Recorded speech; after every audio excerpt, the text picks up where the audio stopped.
So before we start here, I need to get the record clear.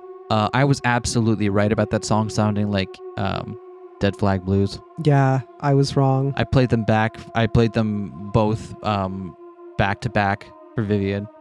And let's hear it from your mouth. Can you forgive me? I forgive you for what? For saying it didn't sound like Dead Flag Blues. I'll think about it. Okay. For the crime of questioning my knowledge of post-rock. You were right. Hello, everyone. What's up? It's time for Sleepy SK. Oh no. It's going to be a really nice and chill episode tonight. It's going to be Misericorde ASMR, I bet. I see. It's all right. We power through. Let's, where we at? Right here? Oh, the knocking in the walls. I awoke with a start. That damn knocking in the walls was back. I looked out the window to see the moon was high in the sky. At the very least, I could thank the creaky old building for waking me up at the right time for this party. I groaned and rolled out of bed. I really should have stripped down before sleeping. I felt too warm and a bit pasty despite the cool night breeze coming in through my window. I adjusted my clothes as best I could. On my way out, I nearly tripped over Medea, which I picked up and put on my writing desk next to the desiccated copy of Matthew. I was getting a little tired of having books of odd import lying around my dorm room, let me tell you. Really? Isn't that like your whole job? Hello, Hedwig. Wait, I thought she said the knocking was in the walls. She did. Oh. Oh, hello, Catherine. And Margaret, who's looking off to the side here. Margaret? We should go. Yes, we should. They looked oddly serious. Moira emerged from her dorm room as well. She looked rejuvenated since the last I saw her. The nap had done her some good. Hello, shall we?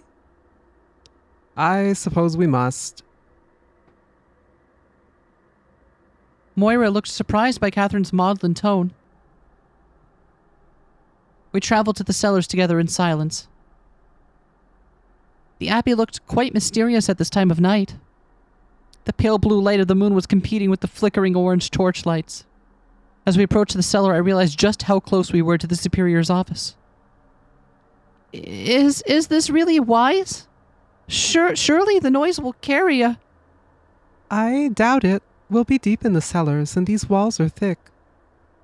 Not to mention that bloody great door of hers. I doubt she'd mind. It's all for Catherine, after all. With a C. Of course. Only a few torches down in the cellars had been lit. I could already hear music echoing around the cool underground walls. It was altogether rather eerie. A sort of fortress of casks had been erected around what appeared to be the designated celebration area. A few of the barrels had been arranged like little tables carrying wineskins and cups. Adela had one of these makeshift tables to herself and was playing some sort of card game with Sister Charity. Oh, that's the new beat coming in. Yeah. I thought there was like a really like hurried like cleanup sound right there, like a sharp finality. It was... Whatever the game was, it finished as we approached. Adela flipped a card over, causing Charity to erupt into giggles. Hello, everyone.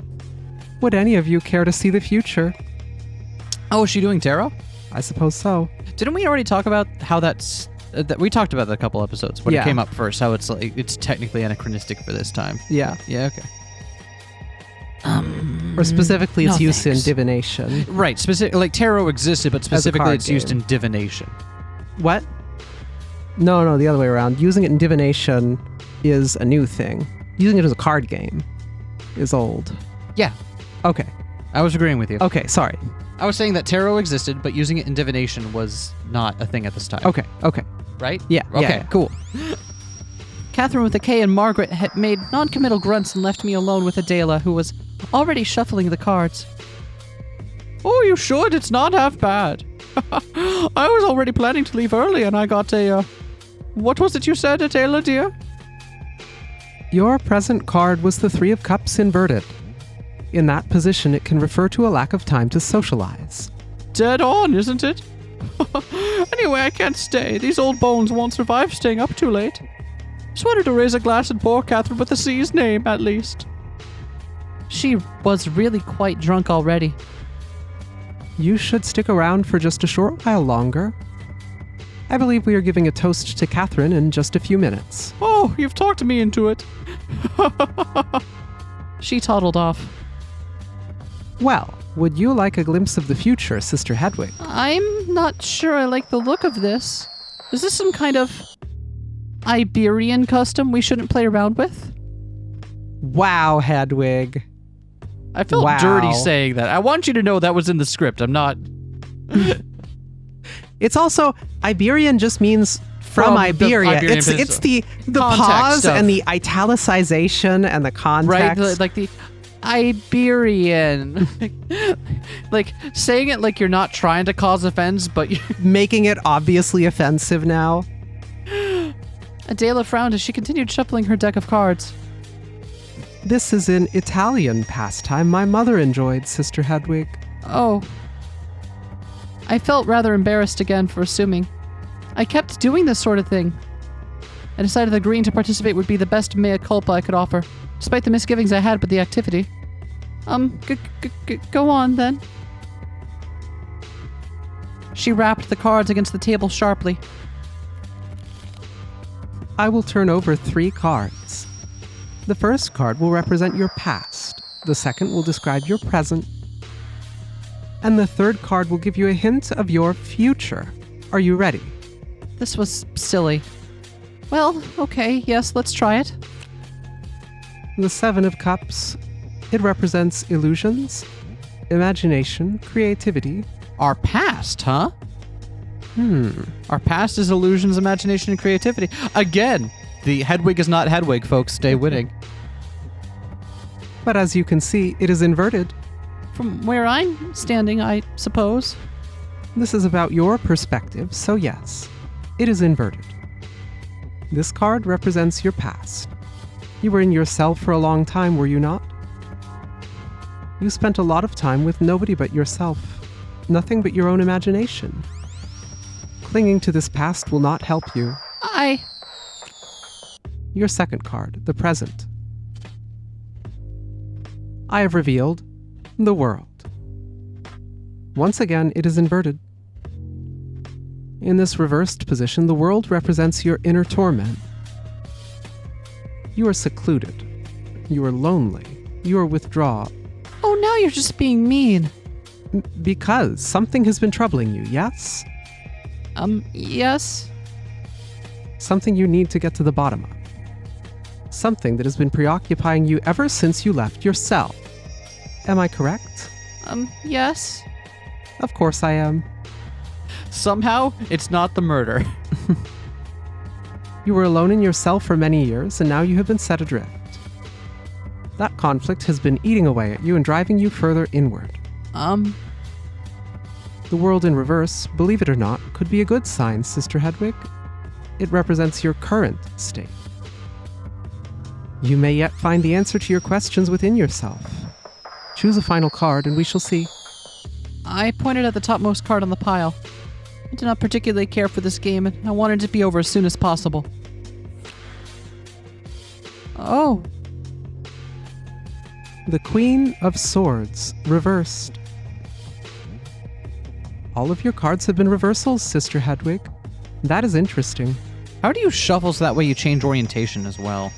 I don't know, maybe you cut it in half and then rotate one of the halves? I guess that could work. Is it, dangerous? No, it just means that you face many challenges. Lovely.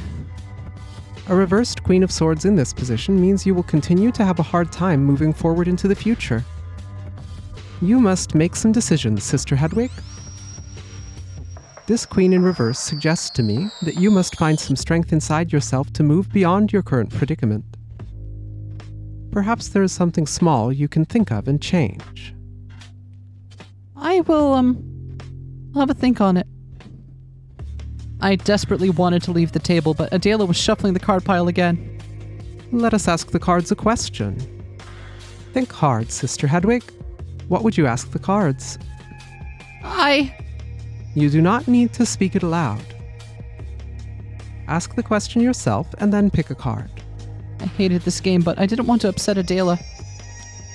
I'd already seen a real vision today, a reason that I had strength to endure this silly little pagan ritual for one more round. You did? What? This is still on the day that... Oh, God. Yeah, longest fucking day. Okay. If I could not be flippant openly, I decided I would ask these cards something disdainful, if only in my own mind. Is this real? That's what I landed on. I gestured to the bottommost card in the pile that I could see peeking out from beneath the others. Let us see. The High Priestess. That is interesting. What does it mean? Well, to be honest, I think this card is imbued with such mystery that your answer is unclear. I did not like this answer at all. I stared at the card, deep in thought. It felt oddly similar to looking at my reflection in the bath. Really? Looking at your reflection in the bath. Isn't it funny how every card is imbued with enough mystery to mean whatever you like? I jumped. I hadn't noticed Eustace looming. The cards have malleable meanings, it is true. That makes them better at their intended purpose, not worse. Oh, I don't disagree with you there.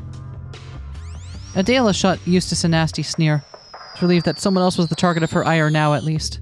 Do you not have any sense of wonder? No love of mystery? The church holds plenty of mystery for me. Isn't that right, Hedwig? What? What's happening here? Are we having a thing?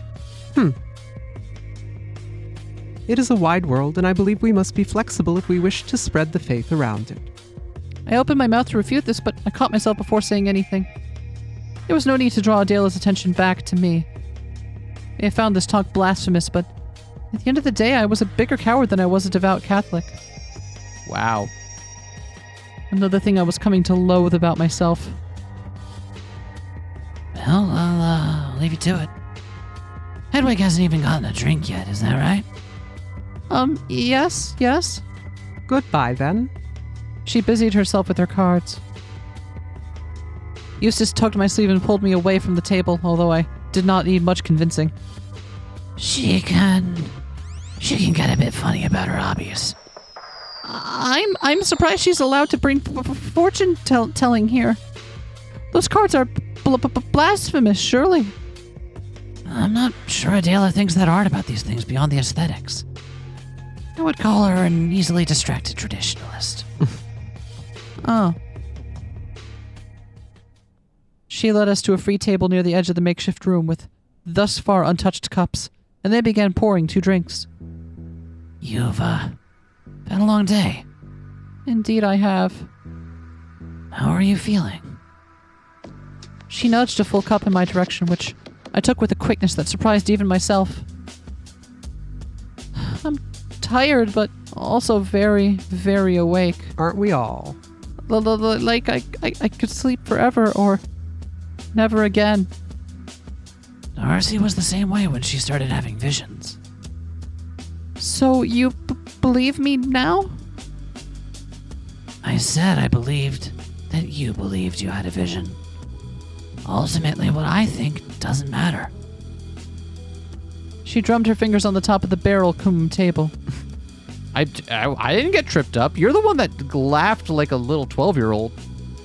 Oh, look, if you read the word wrong, it says come. You said come. I didn't say it. Uh-huh. She stared off into the distance, deep in thought. I want you to know that I am looking out for you. Do you understand that?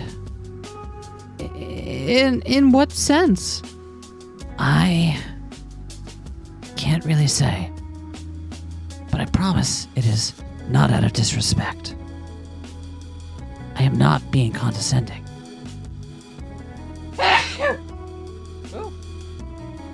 She was being very condescending. You being out awake for Catherine with a C, it feels quite strange. Uncomfortable, even. And I felt similarly about you working in the library as well. I keep glancing up from my work, expecting to see her sitting across the room from me, writing God knows what, but instead I see you. And that isn't your fault, to be clear. But it stings. It stings every time. I can only apologize. Who was it that gave us the big speech about how Catherine liked to fixate on things? And move from one to the other, and how that might give someone the wrong impression? Damn, I don't remember. I'm beginning to wonder if Eustace was the person who felt kind of jilted. Could be. I can only apologize. I am no replacement for her. I was never trying to be.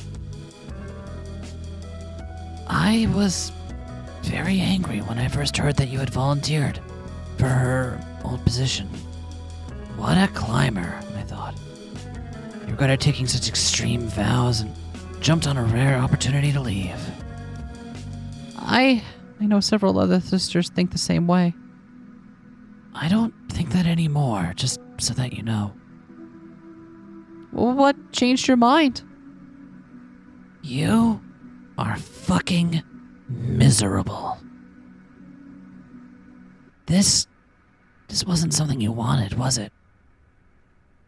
She peered at me through her thick glasses.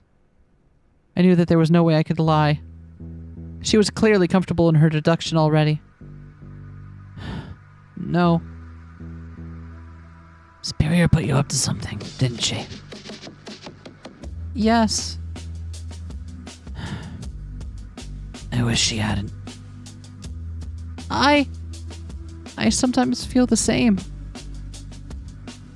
She wanted some objective eyes and ears, I take it. She's not satisfied with the conclusion that that man killed her. Yes, that's it exactly. Of all of her idle interests, this is easily the most annoying. Also, we have no idea who's listening in on this conversation. Yeah. And we have no idea if we can trust Eustace or not. We're just kind of telling everyone now. I mean, we had reason that she could have already figured it out, but... Eustace has had a good read on us the whole time. Oh, yeah.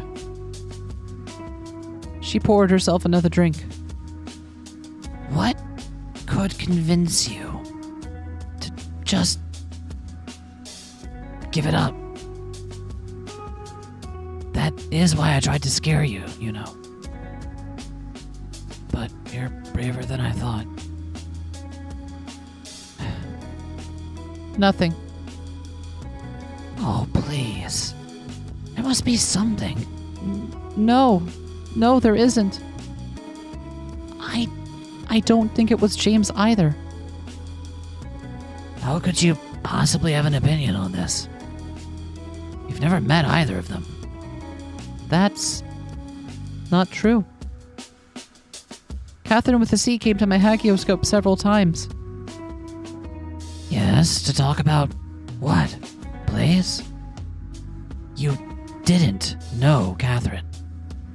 Not the way I did. Yep. Nor anything close to the myriad connections she had with everyone here. It's the first thing that comes to mind when you picture her. Companionship. Someone who I could talk to about Scripture on a level no one else ever has. Yeah, she was very good at leveraging people's interests. I know she left a few sisters hurt when she moved on from certain interests. Are you one of them? Well, no. But that is certainly an opinion several people here may have.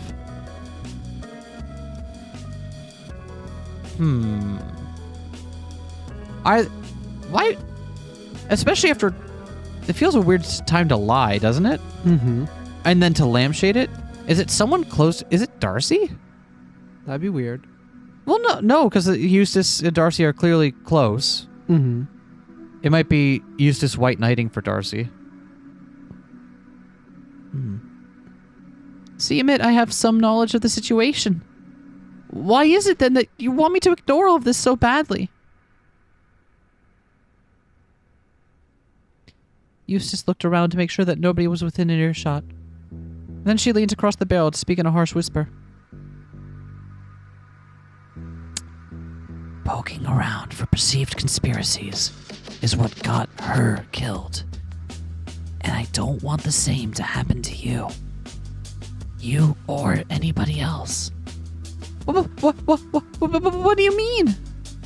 So you don't think James killed her? I didn't say that. Then... Eustace leaned away suddenly. I intuited that she had seen someone approaching out of the corner of her eye and bit my tongue. Hello. Is this wineskin still full? Eustace began pouring wine for the two of them. They took their cups and settled in with us. The conversation with Eustace, it seemed, was over for good. Interesting. Eustace thinks that Hedwig is falling into the trap Catherine did, that Catherine got herself killed by nosing around where she shouldn't. That explains why Eustace has been trying to get us not to nose around. And she doesn't trust having this conversation in front of Moira and Margaret. Moira and or Margaret. Yeah. Yeah. Has Adela read everyone's fortunes yet? She told me I had a lot of anger in my past. Too right. Did you know the death card doesn't always mean something bad? Moira! I nearly screamed when she showed me that one. Moira! Why do you continue to be the most suspicious person here? I'm not sure the cards actually mean anything. They can mean everything. Which is just as unhelpful. Still, it's a bit of fun, isn't it? As long as we don't take it too seriously. Worried about what you saw there, Moira? Huh? Margaret chugged the rest of her drink down and slammed the cup down on the table. Right. I suppose I should get back to the loot.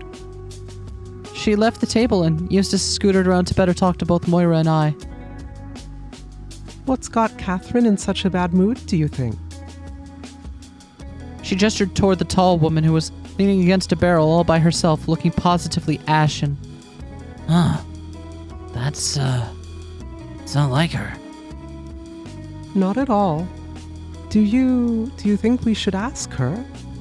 Maybe later, not now. I'd rather wait till she's got less wine in her. I made eye contact with Catherine by accident while the others were talking. She sighed deeply and then looked away to pour herself another cup. That's really not like her. I had in fact seen Catherine in a similar state in the Misericorde not very long ago when she had been staring into the fire and lamenting her lot in life. She had alluded to her old home that life then. Now that I knew the rumors surrounding her exit from the village, I had a sinking feeling about what was bothering her. Knew the rumors about surrounding her exit from the village.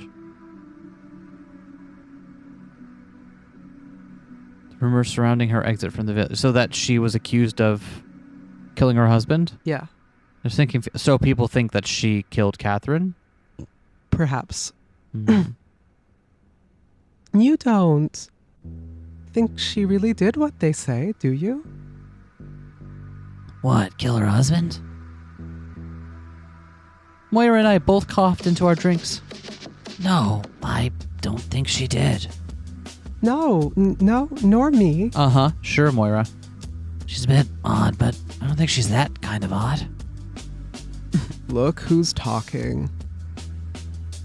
Flora had arrived without anyone noticing and looked ready to pick a fight for some reason. Did Flora and Catherine just have like an argument or something? I don't know. Eustace turned around to address her curtly. I never said I wasn't odd. But I think we can all agree that Catherine with a K and I are different kinds of odd. Never mind. Wine me. Moira obliged immediately, lifting up the wineskin to pour a mug for the impatient young woman. Go easy on this stuff this time, okay? You're not my mother. Thank God for that. Flora stuck her tongue out at Eustace and left, presumably to go bother someone else. Christ. I know it's normal for young nuns to act out, but she's been acting out for a long time now. I bristled at the curse, but the insinuation that Eustace found Flora's behavior somehow beneath her bothered me more. I opened my mouth to say something about it, but Moira got there first. It's probably for the best. She was always more tactful than I.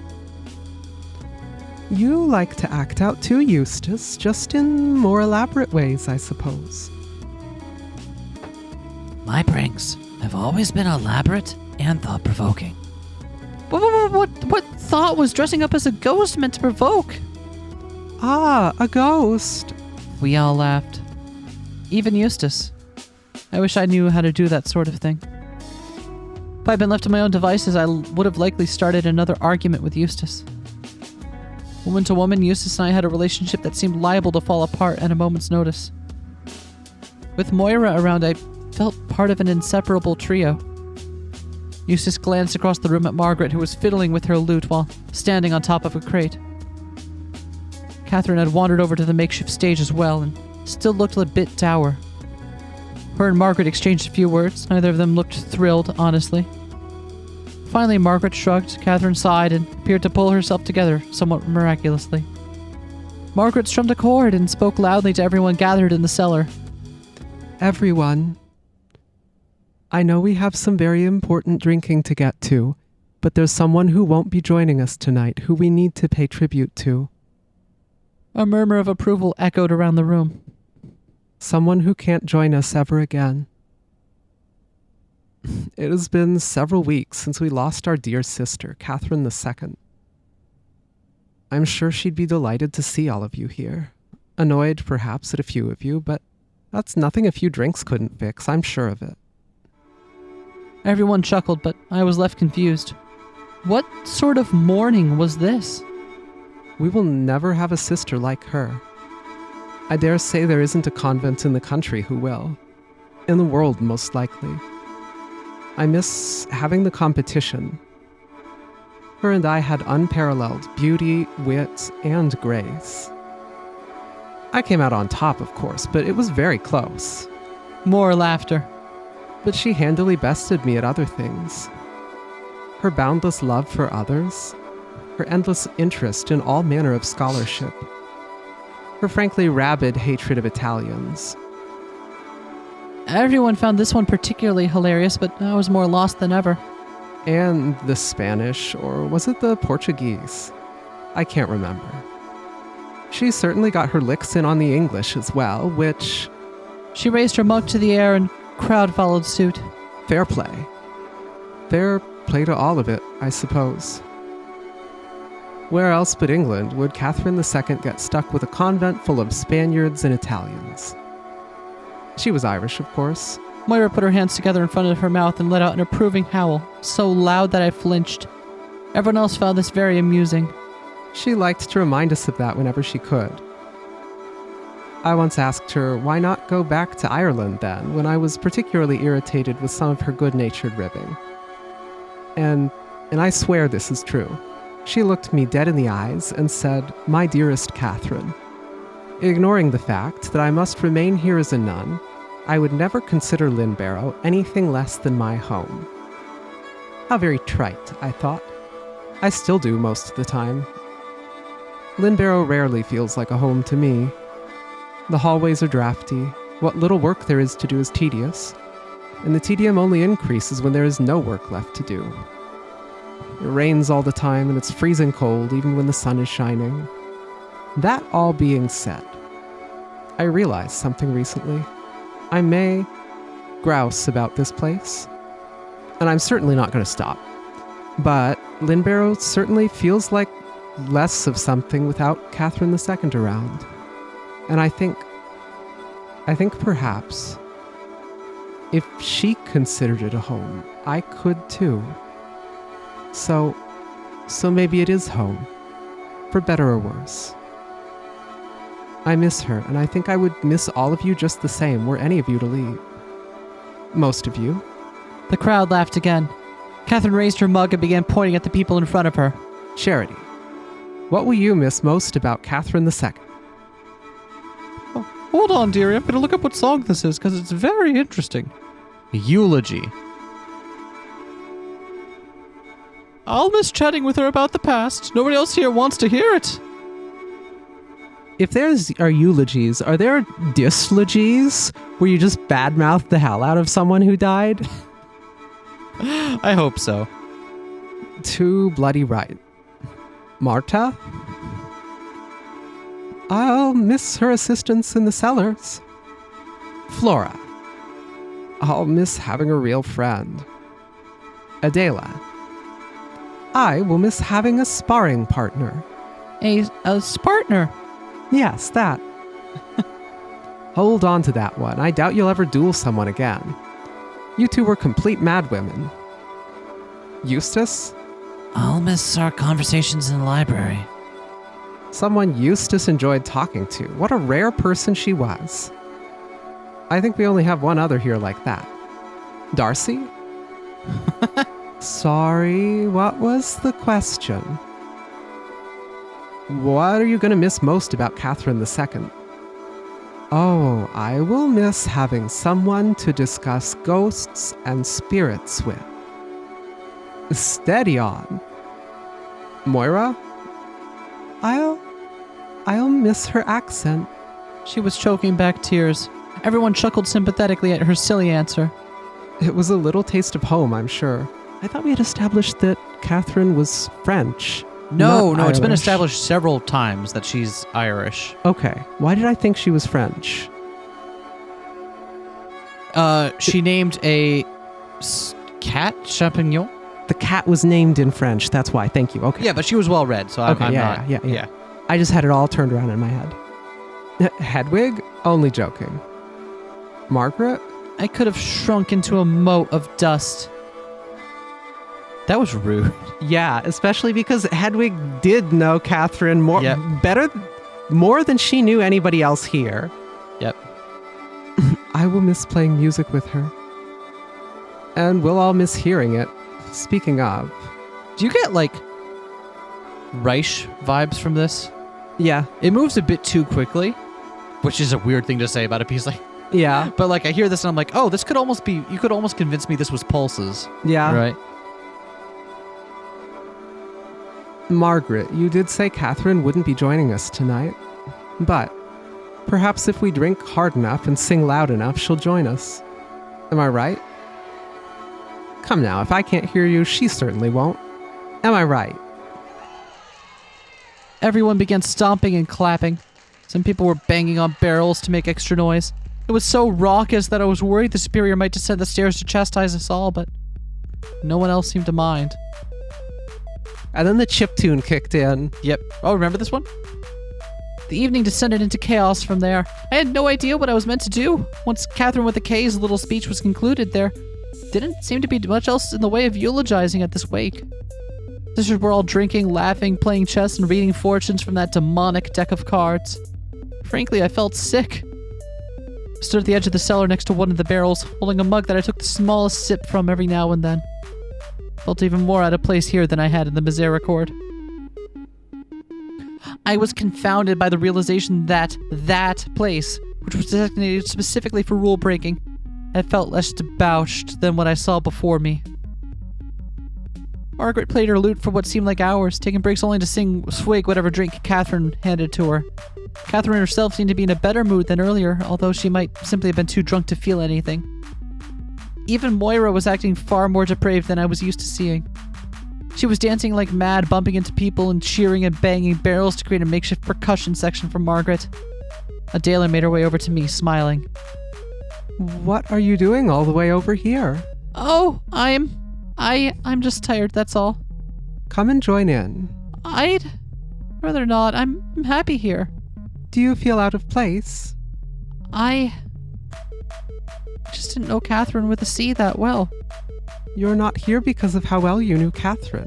You're here because everybody likes you. What rubbish. I didn't know what to say to her, so I took a sip of my drink in a feeble attempt to hide. You need to trust what the cards said. Allow yourself to discover where you belong. I nodded in a non-committal way.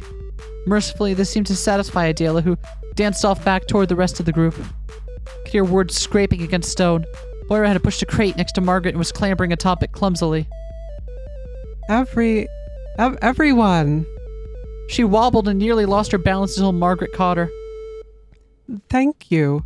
Everyone, I think it's time we properly welcome our new chronicler. She pointed at me drunkenly and I froze. Everyone turned and raised their mugs to me. Catherine could never be replaced, but Hedwig is a lovely new presence here, don't you all think? I was practically begging to be struck down by a lightning bolt. Anything to end this embarrassment.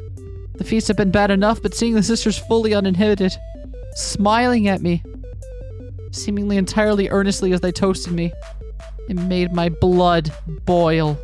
I don't really know why, it just felt wrong. But looking at all these drunken, drooping faces gawping at me, wasn't sure I wanted their approval. 3 cheers for Hedwig. Hup, hup. Hup, hup. Hup, hup. I was rescued by an ugly sound. Flora had wandered over to one of the casks and attempted to open it, only to break the bung completely. Flora! Flora, what are you doing? The skin was empty. I was gonna get more and it just broke. Adela and Marta stormed over to the barrel to attempt to help. Flora was covered in red wine. Her wimple was undoubtedly ruined. You really are a piece of work, girl. That is not even the wine we are drinking. I bloody hope not. It smells awful. What did you do? I didn't do anything. It broke on its own, more or less. You ripped the whole faucet out. How did you manage that? I barely touched it. You're a bad worker and a worse liar. Get out of my way. Whatever. This was Sister Catherine's first batch of sherry, wasn't it? Of all the casks to break. Well, this one is gone for good. Marta yanked Flora toward her by the scruff of her neck and smacked her face with raw power I wouldn't have expected from her. What do you have to say for yourself? Marta raised her hand again, but everyone rushed forward. That's enough, Marta. It was an accident. Marta let go of Flora and walked away to join Charity on the other side of the room. The cask was still gushing wine onto the floor. Everyone started inching backwards to give the dark liquid a wider berth. Moira tried to pull Flora aside to comfort her, but the younger nun sprinted past her toward the cellar stairs. What should we do? There is not much we can do now. It will soak into the stone. Some got onto the casks beneath it, too. Those are probably ruined now as well. Just from having something poured on it? This is a delicate business. Was that what you said about it? What was that about you said about it soaking into the stone? It will, believe it or not. Although a mop would not go amiss. No. Let it. What?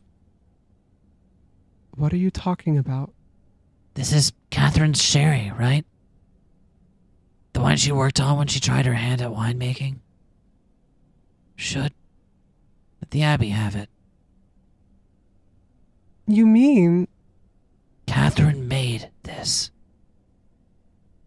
If there's a piece of her soul or spirit or essence, I don't know, then the abbey should drink it. All of it. She could be part of the abbey forever. Not just stuck in some barrels. Eustace. That is a beautiful idea. I have never known you to speak with such poetry. I have my moments. I agree. What a beautiful way to honor her memory. What's on the floor right in front of that cask that they're trying to cover up, huh?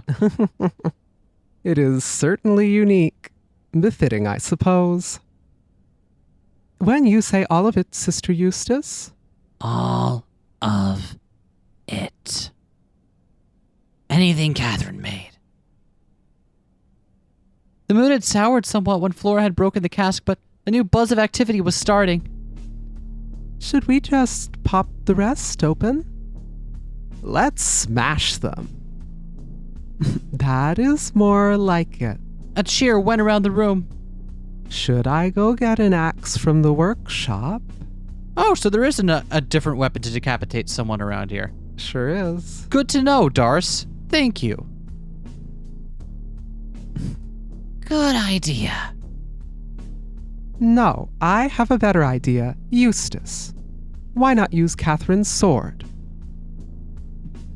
Oh, isn't that dangerous? Absolutely. No more or less than an axe. Thank you for making it explicitly clear. What about spears? I would really prefer the axe, I think. Spears are more effective than both. Polearm gang? Polearm gang. I'll get Catherine's sword if it'll spare us a lecture on troop tactics. It's canon! Everyone except Catherine with a K whooped and clapped. Is that not rather, ghoulish? She was killed with it. The mood soured instantly. Oh. You know, I think that is exactly why we should use it. Should her sword's last act be so grisly, we have a chance to wield it to celebrate her. I resisted the urge to point out that the sword's most recent acts were to slaughter a goat and scare me silly. That actually makes some sense to me. I agree. It's fitting. I'll go and get it. Back in a moment. Catherine's mood had turned again. Nearly everyone else seemed convinced of this ridiculous idea. However, I think we'll be getting on. It's a lovely night, but I'm too old for all this. We need a beauty sleep, don't we, Marta? Waste of good wine. I'm sure we don't actually need to do this. Do what you like. Good night, everyone. They left. Margaret was huddled in conversation with Catherine with a K again. The books both looked quite serious, but Margaret was strumming a tune idly to cover whatever they were conversing about. What does Catherine have about the sword? The sword comes up, and she's immediately like, nope, let's use the axe. Don't use the sword.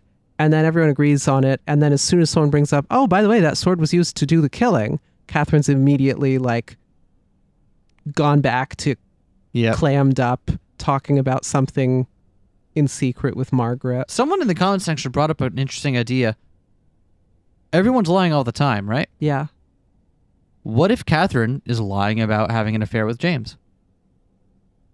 A gentler lie. What if, not necessarily making them the culprits, but what if their crime was something different and that something so heinous that it'd be preferable for them to be known as or not adulterers, but interesting. Sleeping around instead. Interesting. Fornicators, right? Yeah. Rather than adulterers? Yes, yes. Although I don't know, because she was married and then allegedly killed the guy. Does that count as adultery if you get with someone after that? Or is it like, no harm, anymore. no foul, guy's dead, so it's not adultery anymore? Not married anymore. Finally, Eustace emerged from the shadows once more. She carried that terrible blade with her. When the nuns invested in her cask breaking plan started cheering, she held it aloft. Even Catherine joined in. Her dark mood had once again evaporated. She had turned back into the Catherine I was used to seeing. Right. Who wants to go first? Let me take a swing.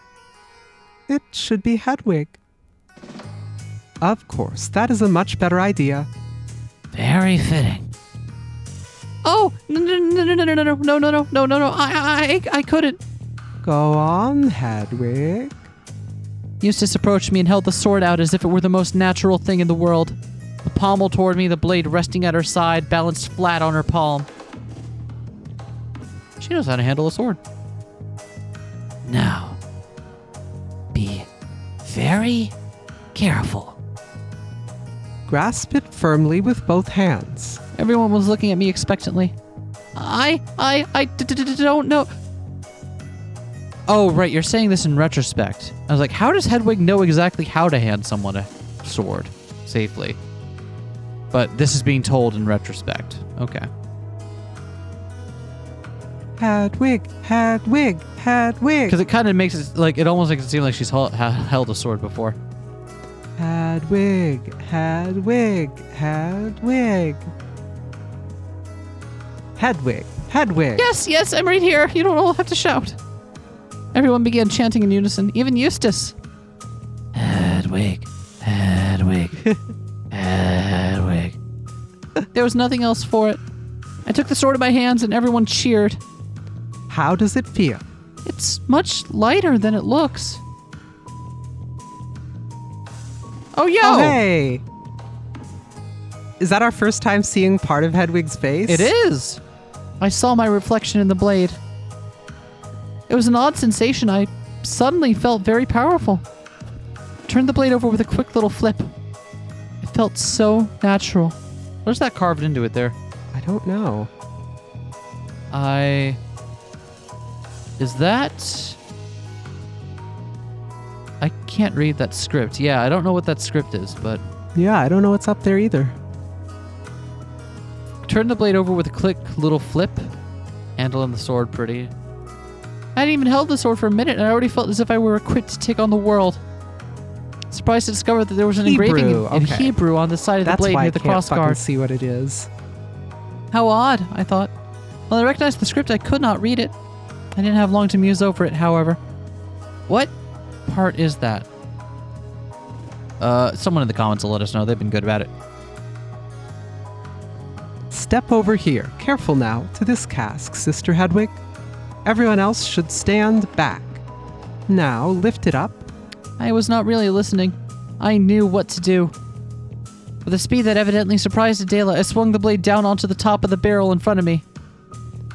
Not bad, but you must swing more confidently. Try. But I was already springing the blade down again. The barrel gave way and red sherry came bursting forth all. Everyone cheered. The wine was all over my wimple and frock, but there was nothing I could do about that. Gave the broken barrel a few more gleeful hacks before Adela stayed my arm, laughing.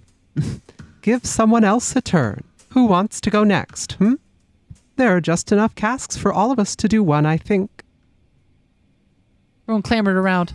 Adela held her hand out to me expectantly. The sword. Hedwig?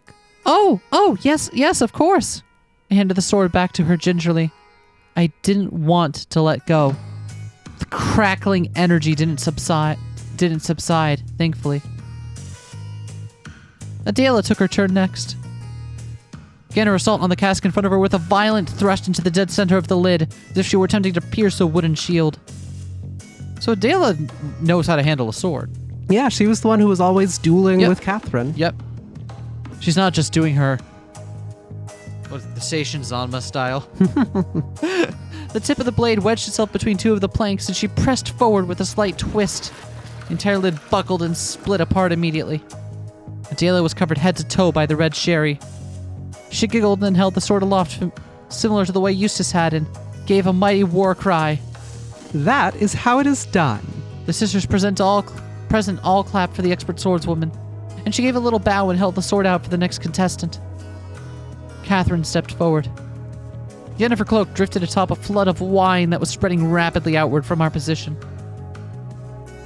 I suppose tomorrow will be a laundry day. We might need to get new frocks. It's worth it. One by one, the rest of the sisters attacked their designated wine casks. Catherine opened with a horizontal swing that the rest of us instinctively ducked. She apologized, and instead popped her cask with a wicked diagonal strike that crushed the angle where the lid and rim met. Hacked away at this opening until the lid splintered apart completely. Moira's turn took a moment to get going. Whereas I'd been surprised at how light the sword felt, she clearly found it rather heavy. It was somewhat comical when she took the sword from Catherine and nearly fell over when the taller woman let go. She chopped away at the top of her barrel as if she were splintering firewood. Took some doing, but she got there eventually, and Neil clapped and cheered as she gave us a slightly embarrassed bow. Eustace dispatched her cask with shocking efficiency, however. 7 rhythmic strikes. Left, right, top, thrust. BA start. She completely shattered the lid. She hit it more times than Adela, but both of them were easily the most practiced. Darcy, don't hold it that way. Darcy held her sword by the blade when she stepped up, prompting all of us to rush forward to stop her. All save for Adela, who began arguing that this was a perfectly valid technique. You'll hurt yourself. I wrapped my hands in my sleeves. It will work. Oh, Darcy, no. A pommel strike is actually very efficient, especially against these barrels. Because as soon as, like, the reverberation from hitting it. She's gonna get hurt. Yeah, nope, this is bad, nope. Darcy is not a soldier. She's going to, Darcy gave the bung of the barrel a surprisingly swift bat with the rounded bottom of the sword handle while the others were arguing. It popped free instantly, spraying everyone with sour-smelling sherry. Easy. Eustace gave her friend a withering look. Easy. Good work, Darce. I told you. Margaret, it's your turn. Catherine had to call across the room to get Margaret's attention. I had not noticed you wandered so far afield. Margaret? Margaret did not answer. She was sitting on the bottom of the staircase, back up to the cloister, her head buried in her arms. Perhaps she dozed off. It is rather late. And she volunteered to ring the bell tomorrow. She did follow up on that. However, Margaret was not asleep. She lifted her head up from the depths of her cloak and stared at us balefully with glistening eyes. What's up, Margaret? Interesting. What's going on, huh?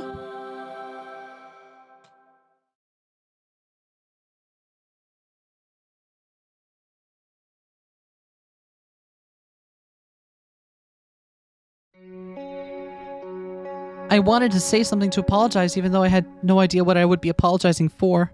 Something about this impromptu cask-smashing ritual bothered her, although I had no idea what prompted a reaction this strong. Marta was closely connected to the wine, after all, and she had merely given us all a stern goodbye. Margaret looked to be in pieces, however. I felt awful. I did not get a chance to say anything, though.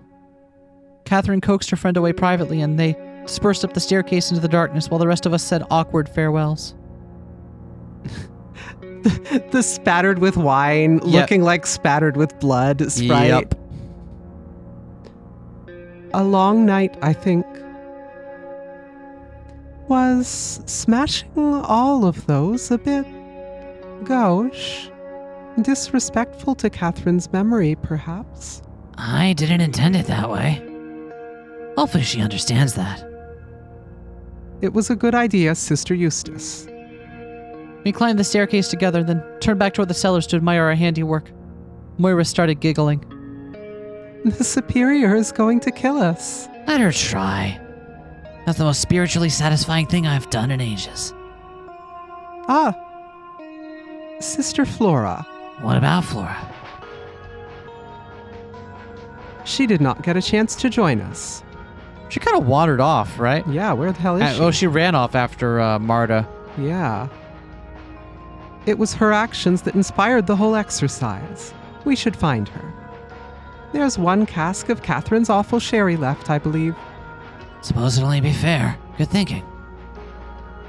I'll check the cloister and the garden. Oh no, are they going to find Flora dead? Oh no.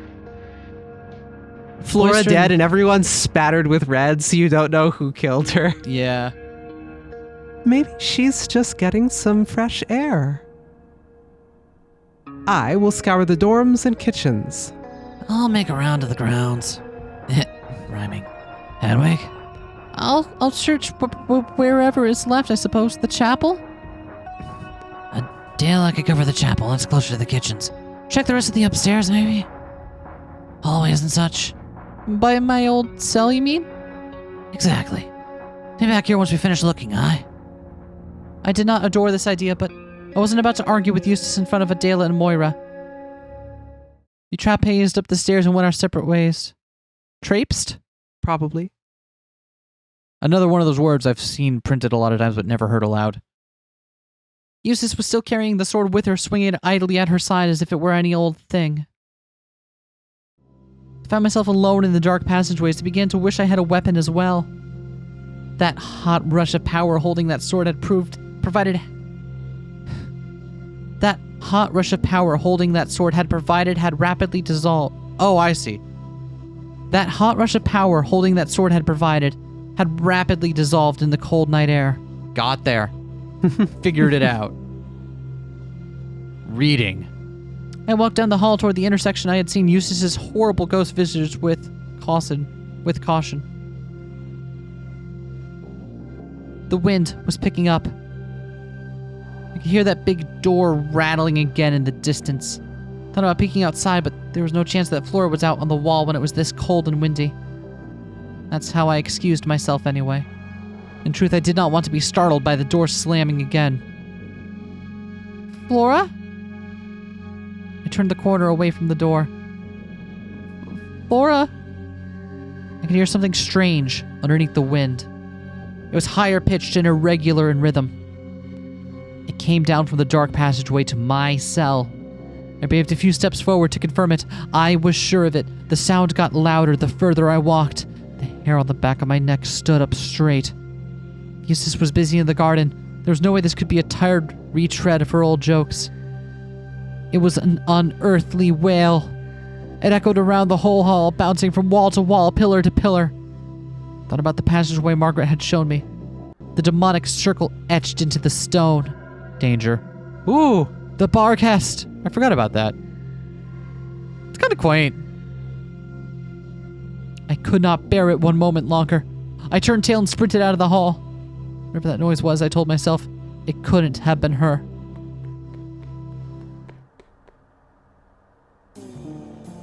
No joy? Eustace was already waiting when I arrived back at the cellar staircase. I shook my head as I came to a stop. Nothing, I'm afraid. Couldn't find her either. Too dark to see out there without a proper torch, and there was a little candle. Now she's outside at all, to be honest. Too damn cold. It is, isn't it? We stood in silence for a moment. I trust tonight gave you some catharsis. Oh, very much so. Good. I think we can call that the end of it. She looked down the stairs into the darkness. Goodbye, Catherine. With the sea. I didn't know what to say. She pivoted from slightly threatening to slightly forlorn so quickly I had no recourse. I think breaking the casks was a very sweet idea. Do you? That's good. I didn't take you as someone for impromptu ritual. Well, no, but this felt right. It did. It did, didn't it? I said whatever I could to steer the conversation away from where this started. I wanted Eustace to be satisfied so I would adhere to her request to stop searching. I did not want to have to lie about it out loud again. Adela arrived next. She was alone as well. I could not find her. Me either. Moira was just behind Adela, jogging back to our meeting spot. Oh, well, we tried. It's likely good enough. Agreed. I would have felt bad if we did not at least make an effort. I do hope she's somewhere safe. This is a big abbey, and she is a crafty young woman. I am not worried. She is sulking. She probably does not want to be found. True. It's very late. We should call it a night. Flora will find her way to bed, I'm sure. Superior's already going to have to have a conniption when she sees the state of the cellars. I try to think of what she'll do if we all sleep through service. Yes, we can't miss service. We all walked upstairs back to the dorms in silence. We said our goodnights in the dorm hall and retired to our separate rooms. For once, I fell asleep swiftly, but morning came far too soon. I think sleeping at all made things worse for me, truth be told.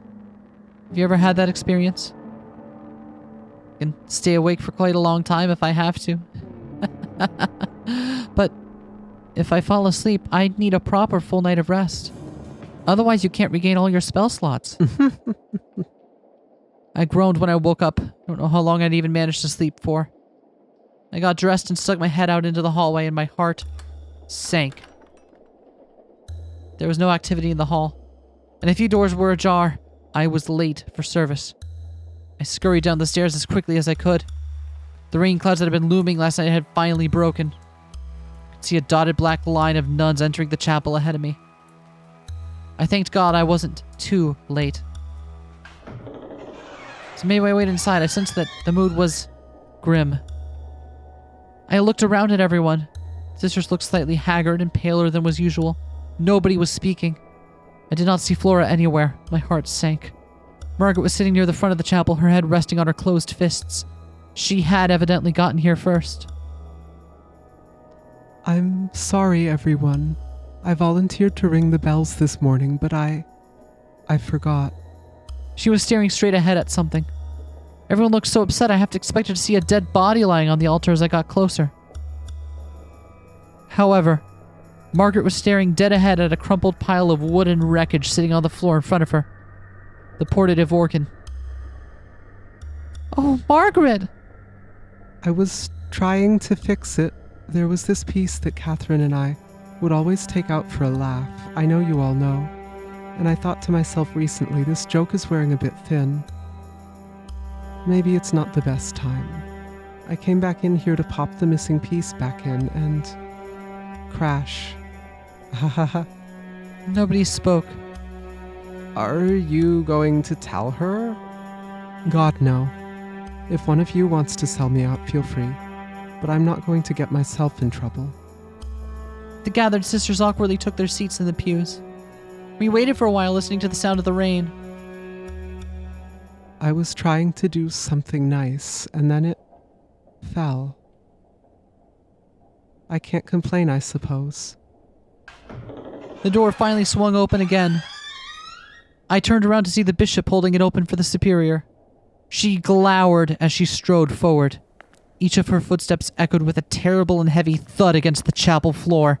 After what felt like hours, she stopped in the middle of the room to address the woman sitting in the pews. Sister Flora is missing. If anyone would like to claim credit for hiding her away somewhere, I would ask that you speak up now. I will be just and fair. I understand that this would not be the first time a practical joke went too far. Nobody spoke.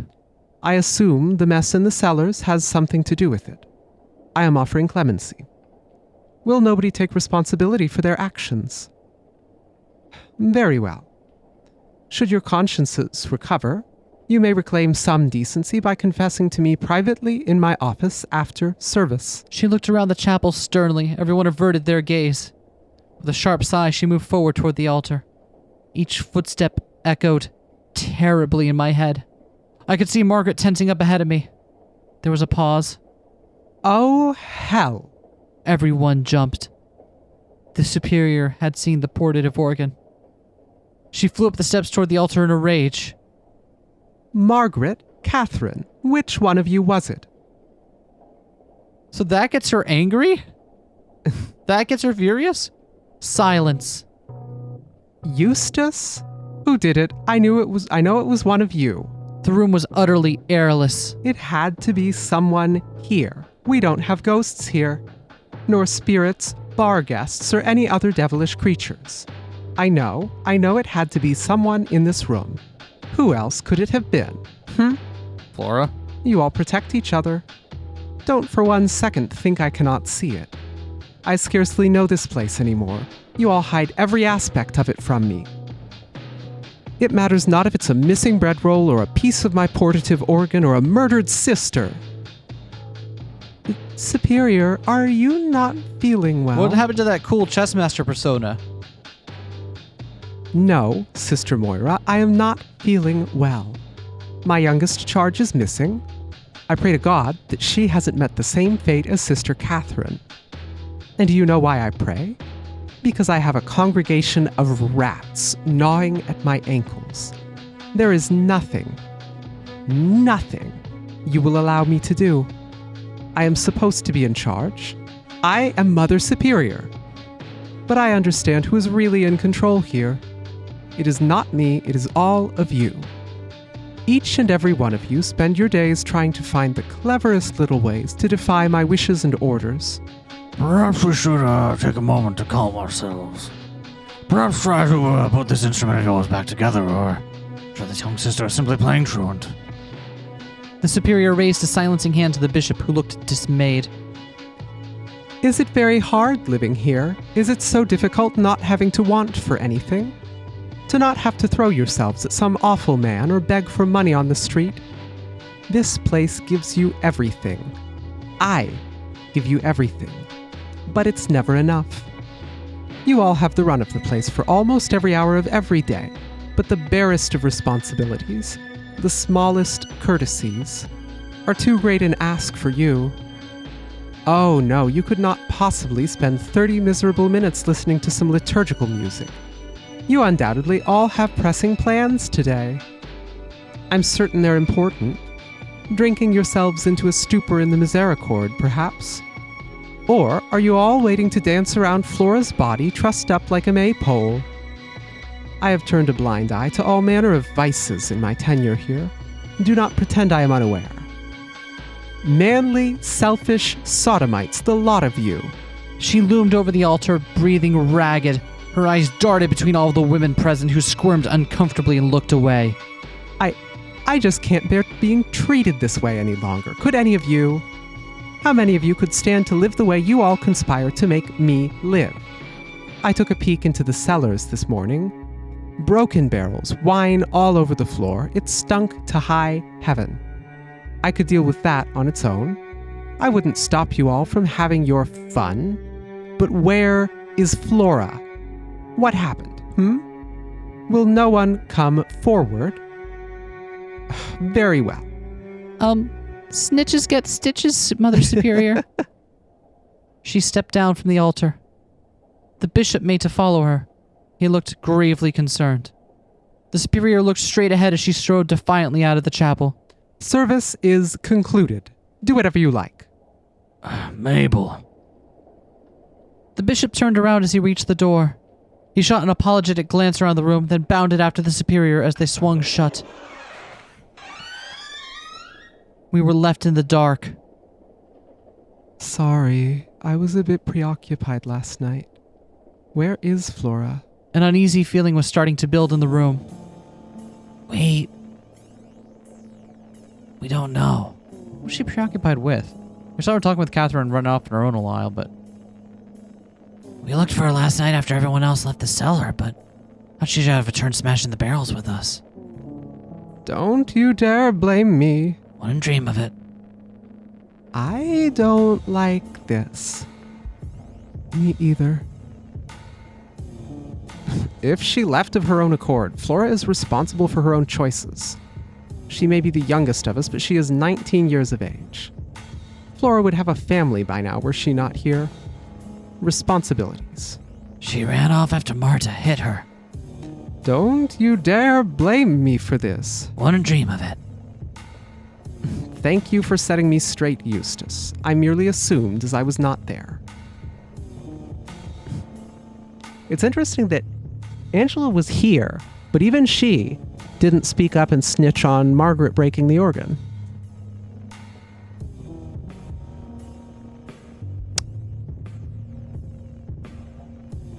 Yeah. That Feels is like interesting. the first thing she'd speak up about. Getting people in line, you mean? Yeah. That is interesting. Did she know? She was here. The conversation happened while people were here. Oh, it's happening now after the soup left. No, but I mean, the nuns were here when Margaret talked about, I broke this. Right, before the soup came I'm in. not going to get myself in trouble, but if any of you all want to snitch me out, be my guest. That is fascinating. Are you really going to make this about your lack of invitation, as if you would have enjoyed it? That is not what we are discussing. No, but you thought you could sneak in a complaint or two because you're an annoying Quiet! Charity had stepped up to the altar. She looked rather commanding and deadly serious. Listen to yourselves. There's only one thing that should be on anyone's mind right now. Finding Sister Flora. Aye? The question was met with a unanimous mumble of acknowledgement. Last night it sounds like a few people poked around looking for her. But now all of us are here. No fighting now. We're all on the same side, aren't we? Let's split up. We're all on the same side, huh? Let's search this whole damn place for our Flora. At the very least, I want to be able to show the Superior we can take care of our own. Aye? Another approving murmur. What is that passage Catherine like to quote at times like this? Facta es autem e contentio inter eos, quis erorum videretur esse major. I was taken aback. What on earth did Luke have to do with this? Nevertheless, I was impressed with the ease with which Eustace recited the scripture. At illi diserunt, Domini ecce duo gladi hic, ant ille dixit eis satis est. Everyone else murmured satis est along with her. That is enough. What was that passage? Let's look that up. That's important. I know we've been. Yeah, can we pull up the history? Yeah, so I'm I doing can that see right now. line? So the passage is from Luke and starts with facta es autem. And it says something about swords later on. Yeah, it does. I did see let's Gladii see. in there. Okay. You got it? And there was also a strife among them, which of them should be accounted the greatest. And he said unto them, the kings of the Gentiles exercise lordship over them, and they that exercise authority upon them are called benefactors. But ye shall not be so, but he that is greatest among you, let him be the younger, and he that is chief, as he that doth serve. For whether is greater, he that sitteth at meat, or he that serveth? Is it not he that sitteth at meat? But I am among you as he that serveth. Ye are they which have continued with me in my temptations, and I appoint unto you a kingdom, as my Father hath appointed unto me, that ye may eat and drink at my table in my kingdom, and sit on thrones, judging the 12 tribes of Israel. And the Lord said, Simon, Simon, behold, Satan hath desired to have you, that he may sift you as wheat. But I have prayed for thee, that thy faith fail not, and when thou art converted, strengthen thy brethren. And he said unto him, Lord, I am ready to go with thee, both into prison and to death. And he said, I tell thee, Peter, the cock shall not crow this day, before thou shalt thrice deny that thou knowest me. And he said unto them, When I sent you without purse and scrip and shoes, lacked ye anything? And they said, Nothing. Then said he unto them, But now, he that hath a purse, let him take it, and likewise his scrip. And he that hath no sword, let him sell his garment and buy one. For I say unto you, that this that is written must yet be accomplished in me. And he was reckoned among the transgressors, for the things concerning me have an end. And they said, Lord, behold, here are 2 swords. And he said unto them, It is enough. So that elides the entire middle of that. That's like Luke 22:24 through 22:38. Good gosh. But it's when Jesus, like, Last Supper shit, I think. Mm-hmm. He knows he's gonna die. He's telling the others what's gonna happen. And they're like, nah, man, I'm gonna stay by your side. I go to jail for you. And he's like, no, you won't. You're not gonna do that. You're gonna deny me and weasel out of it. Huh. Weird. I don't know what to make of that. So, Behold, here are 2 swords. 2 swords, huh? okay, that's the takeaway? Oh, we're not making a Monty Python reference. Never mind, the 2 swords, yeah. I don't know what to make of that, just hearing it once out loud and without further context. But you it's about, like, the stuff leading up to the Last Supper? That is what this chunk of Luke is. I don't know what the specific import of this chunk at this time is. Because for a while, just hearing the bits out of context, I thought it was kind of like, yeah, you all are ride or die now. But I wonder if it makes more sense in New International Version or something that's not Yeah, King James. King Maybe James. maybe I chose poorly going for the florid rather than the literal. That's on me. Let me take a quick look at some other version. And if I need to, I'll cut more out and we'll just use the new one. I wasn't planning on rereading the whole new version. Oh, Did you want me to? Can. This feels important, doesn't it? I kind of want to understand it. Yeah, it does not become immediately clearer. Okay. I don't think. Well, feel free to give us your thoughts on it in the comment section below. Because that's it's very dense. I'm not going to pretend to be able to get it first go around here on mic live without, being able to sit down and digest it line by line. So I guess let's move on for now. And we'll just keep it in the back of our minds as something to address later. Lovely. Off we go then. We all filed out of the church. There was an odd energy about, a sense of purpose. A sense of porpoise. I was not entirely sure what had just transpired. I was turning those words from Luke over and over in my head as we began spreading throughout the cloister.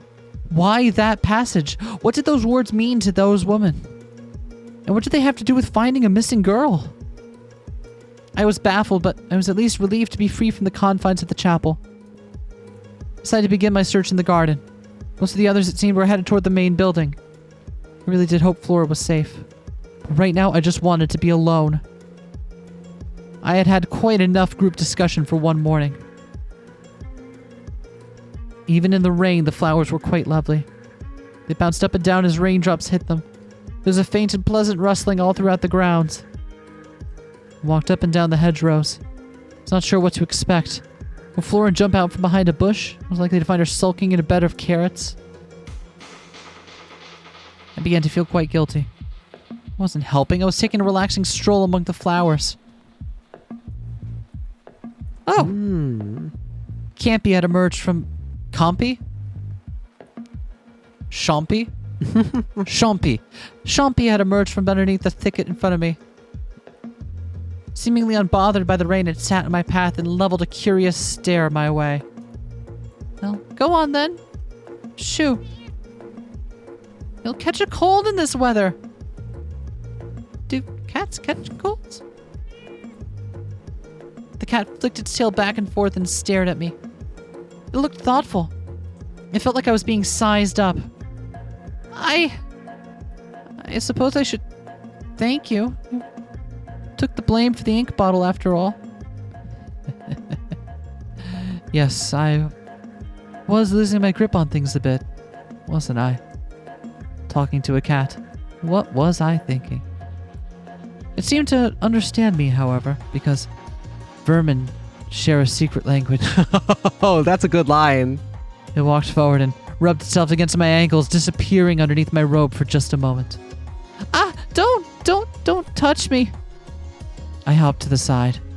The little creature trotted back to where it had been sitting before, only this time it didn't look at me. It turned its gaze up into the air and began to make an unpleasant chittering sound. I tilted my head up to see what it was looking at. I have expected to see those mysterious pennants again, but there was nothing. Only rain clouds and passing birds. When I looked down, the cat was gone.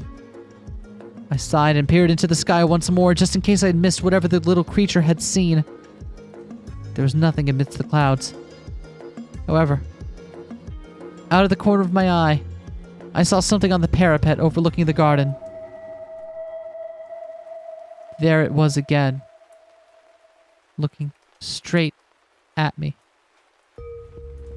I bolted back the way I had come through the bushes and hedges. I had very defined horns that time. Yeah. I hoped I could disappear in the flowers. When I stopped to catch my breath, I looked back at the building in the distance. It was gone. I was safe from whatever it was, the time being anyway. Enjoy the violets while you can. It'll snow soon. Oh! Hello, Eustace. Has Flora been found? No. I needed a break. Been all around the grounds. I went to look at the library, but it's been locked since last night. She can't get into the library? Where did the sword go then? She got the sword out of the library. Interesting. No way Flora could be in there, thankfully. I'm expecting to find her scribbling rude drawings into your chronicles. Oh, because she locked it up after putting the sword away. Okay. I'm not worried about that. I doubt anyone will want to tamper with my writing. Eustace pantomimed a mock shiver. Horrible. Nobody's worried about that. Hours of work undone. Right. Well, a break can do a lot of good. Could you imagine changing a story after someone already wrote it? How awful would that be? That would be bearing false witness. Perhaps we'll think of somewhere else to look. We stood and admired the flowers together. Been meaning to ask you. What are you taking to chronicling?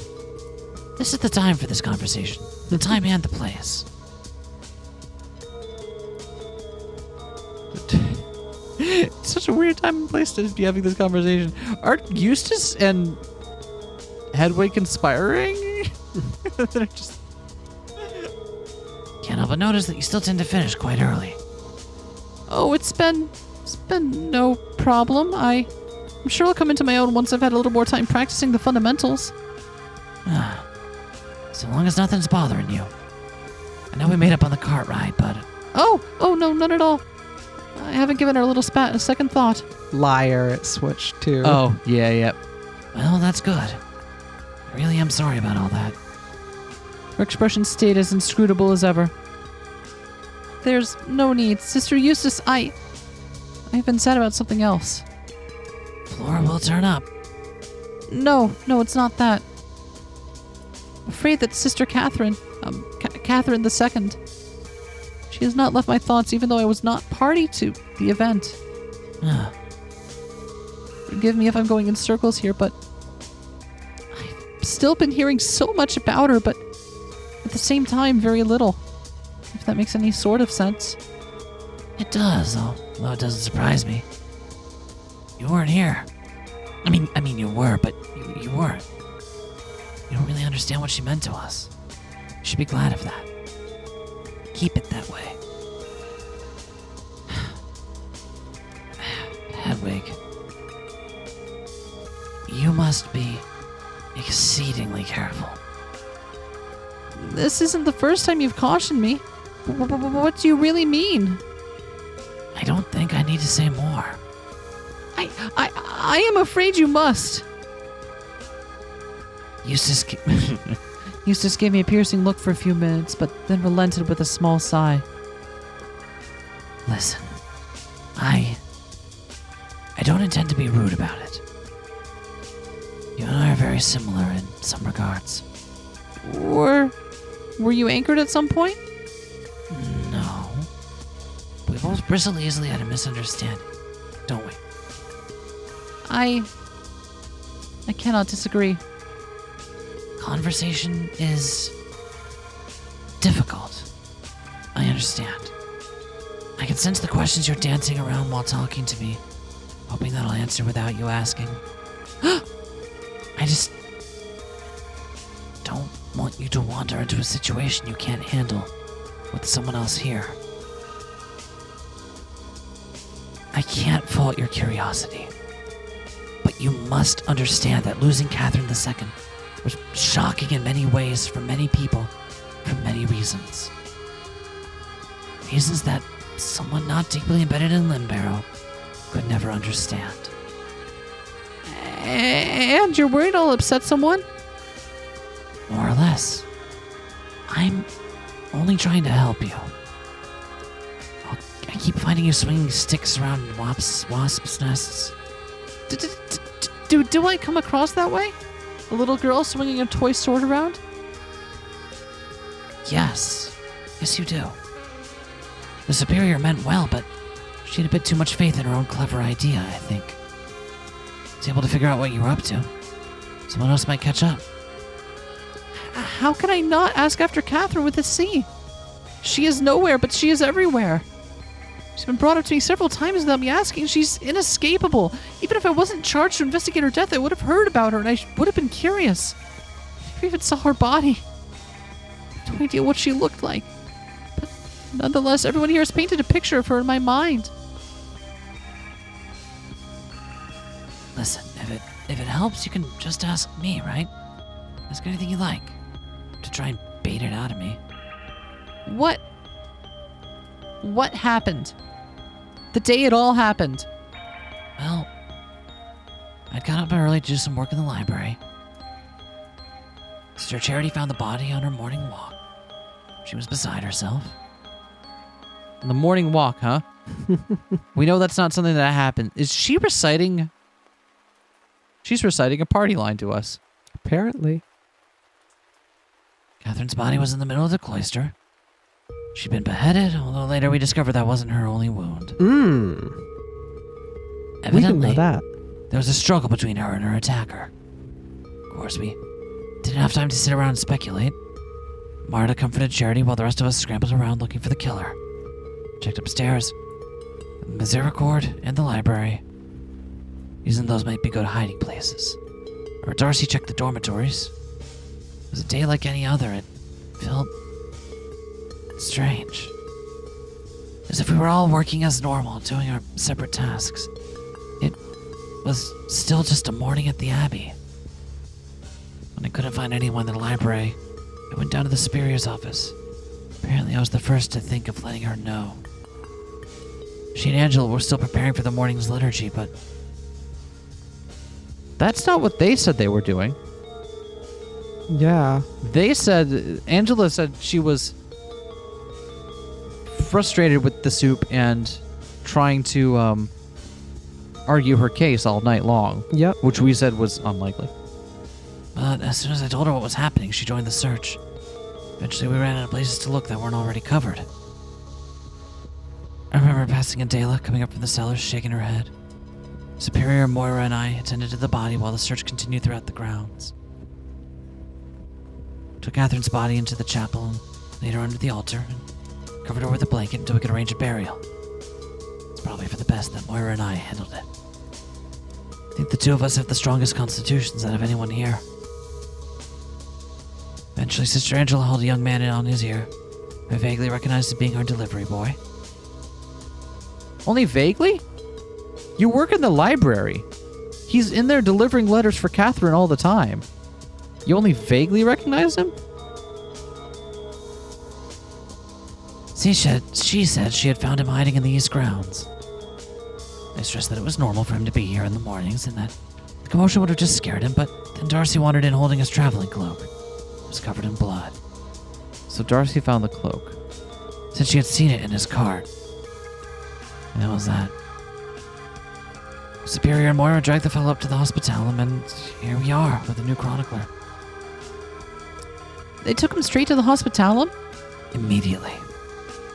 Everyone looked ready to tear him to pieces. Should have heard what some of the sisters were shouting as the superior left.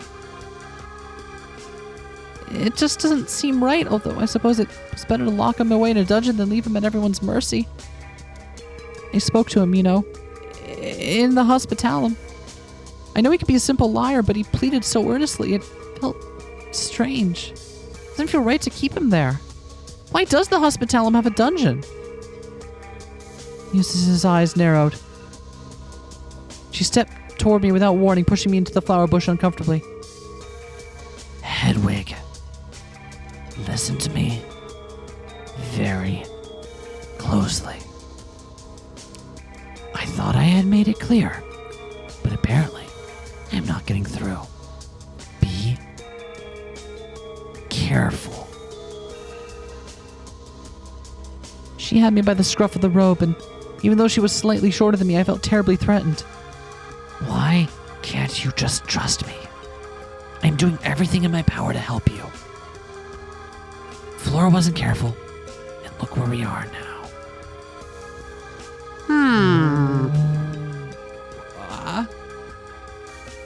I do not want to see anyone else get hurt. I do not want to see you fall victim to your own meddling.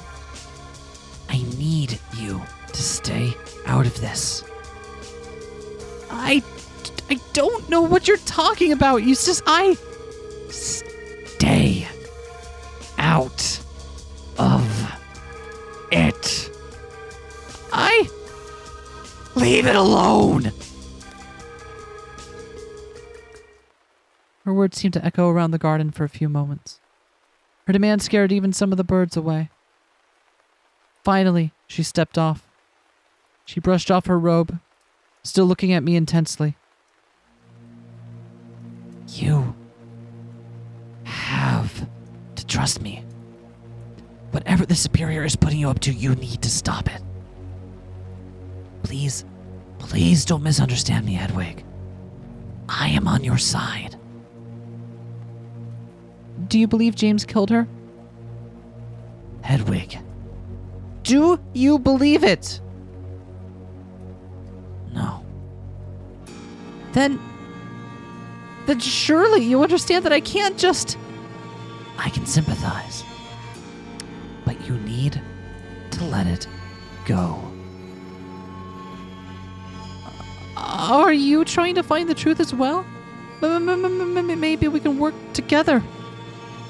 The most helpful thing that you can do right now is nothing at all. So you're just gonna let him take the blame? You let Catherine die in vain? You are treading on dangerous ground. Do you think me uncaring? Do you think this is easy? I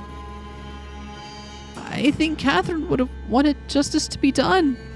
You don't know a fucking thing about Sister Catherine.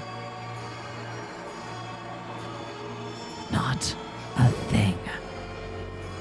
So don't pretend you know anything about what she would have wanted, or what justice for her would look like. I know plenty. I know she was good at chess. I know she was a sharp reader. I know she keeps sense of what is and isn't fair. I heard about her letters to France and her thoughts on money. I know she fancied herself a warrior and tried to teach you all how to fight. I know she wanted everyone to try new things and think about what they could do with their time on God's earth, and I know she liked plays. All of that is correct. But it's like you said before. You know so much. But altogether, very, very little. What am I missing? I know that she's someone who wouldn't just be left in the lurch by her friends. I know people loved her. Surely that's enough. It's only half of it. Hedwig, think about it. Everyone here loved her. Is that it? Has everyone been sharing stories about how wonderful she is? Of course. And you don't believe James killed her. You don't believe it was some random murder. But neither do you. And that's just it. Hedwig, if that man didn't kill her, then someone here did. Not a ghost, not a bear. One of the sisters here.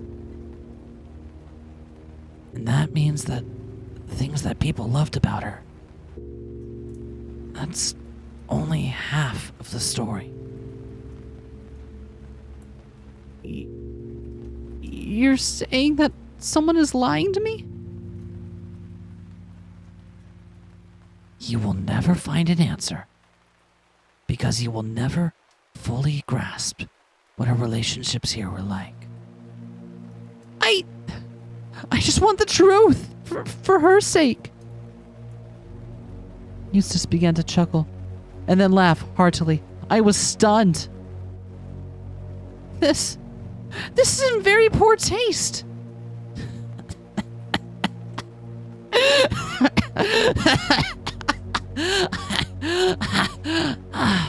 I'm not laughing at you. I just... What's gotten into you? How could I possibly convey everything I know that you don't. The idea that you'd understand is just...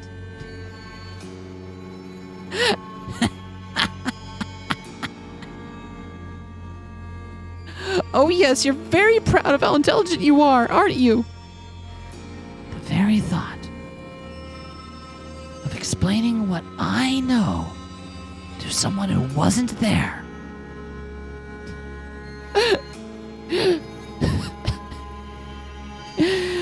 didn't see her lying there. You can't possibly know. Eustace? She was doubled over laughing now. It was a disturbing sight, to say the least, but it was her words that truly got under my skin. You didn't see your friend covered in blood. What would you know about it? All you've ever done is read books.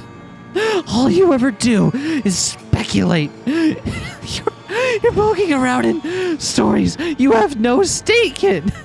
Events you weren't even there for. Is that right?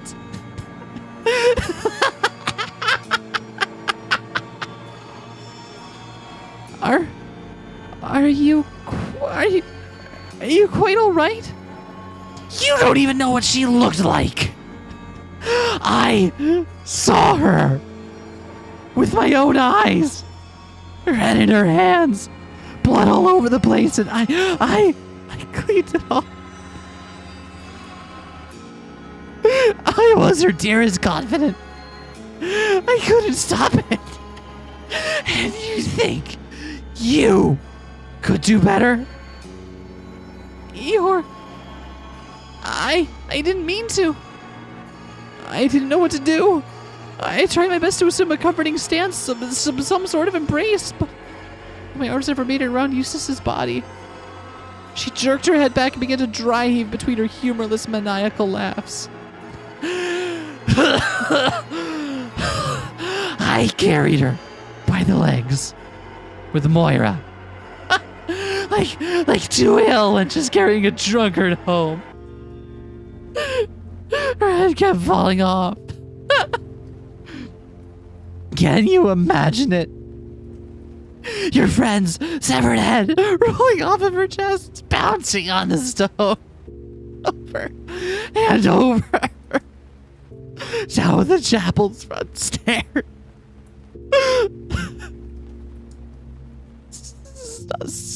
Stop. You've made your point. And you know what? For as brave a face as I put on, as stoic as I have to stay, even now, even I could not shake the feeling that, even through her dead eyes, that she was looking straight at me. Stop!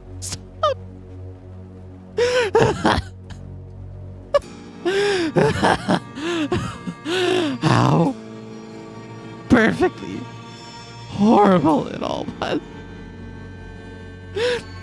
Just the idea. It's devastating. Is it? Well, I saw it. I touched it. I was there. Her hollow laughs had given way to bitter, dry sobbing. I tried to pat her on the back or something of the sort, but anything that might comfort her. But she stood up straight as soon as I touched her, brushing me away.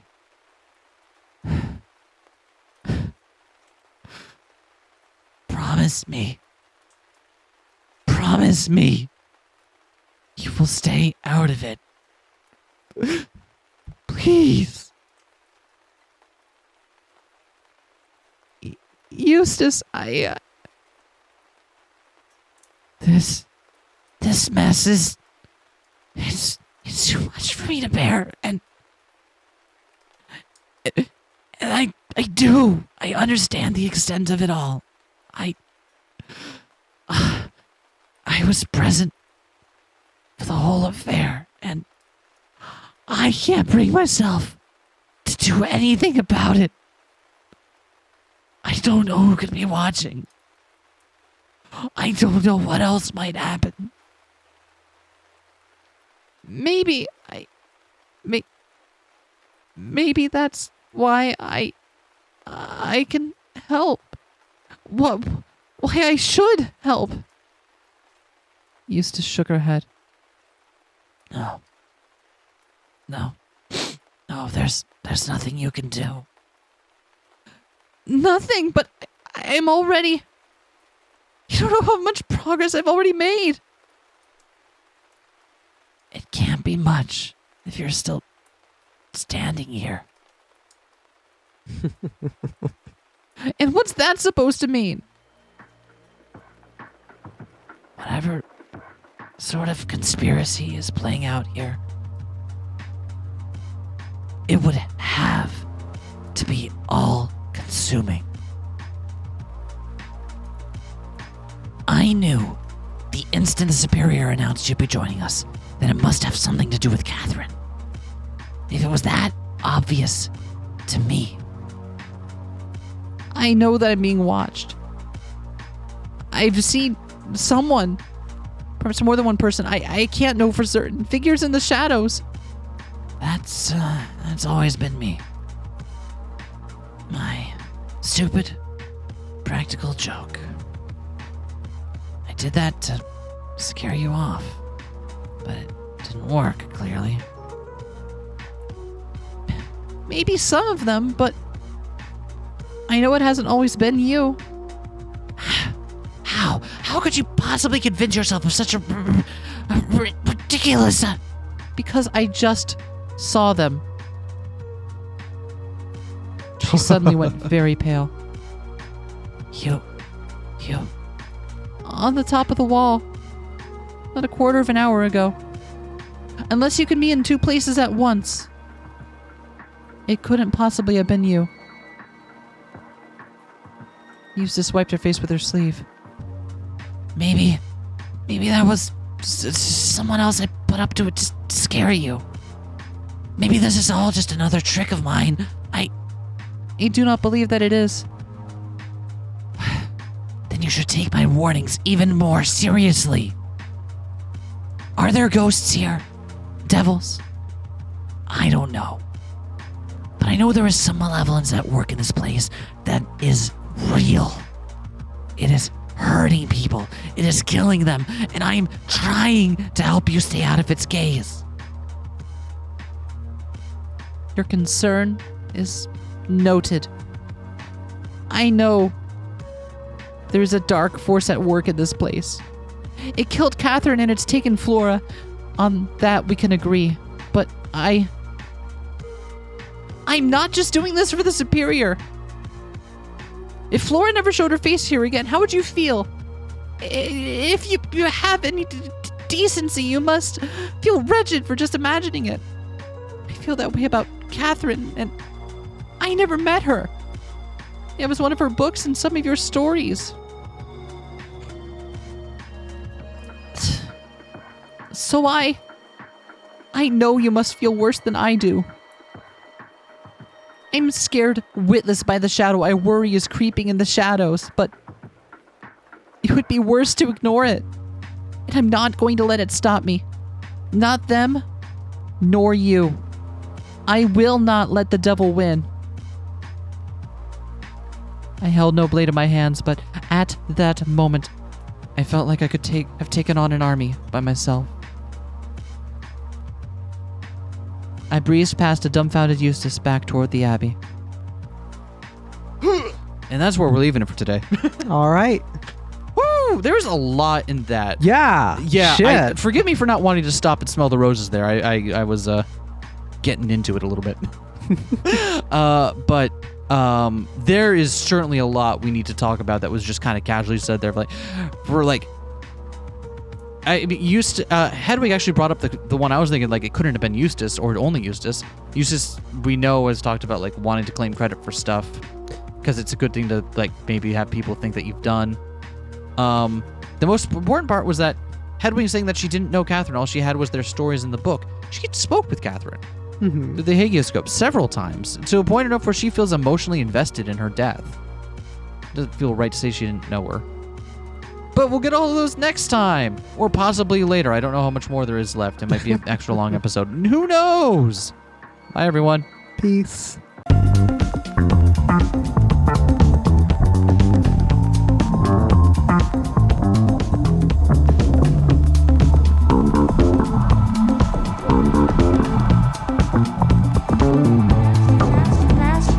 Smash that like, comment and subscribe.